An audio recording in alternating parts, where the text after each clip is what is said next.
ಕೆಟ್ಟೈತಂತ ನೀವು ಕಟ್ಟಿ ಮೇಲೆ ಮಾತಾಡ್ತೀರಿ ಕಾಲು ಕೆಟ್ಟಿಲ್ಲಪ್ಪ ನಿಮ್ಮ ತಲೆ ಕೆಟ್ಟೈತೆ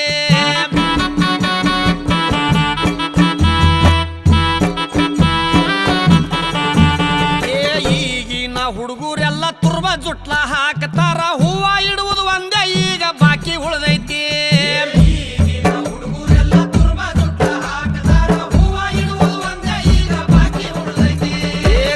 ಗೊಟ್ಟ ಬಳಿ ಇಲ್ಲ ಹಣಿ ಮೇಲೆ ಕುಂಕುಮಿಲ್ಲ ಹರ್ಕ ಪರ್ಕ ಪ್ಯಾಂಟ್ ಹಾಕು ಫ್ಯಾಷನ್ ಬಂದೈತೆ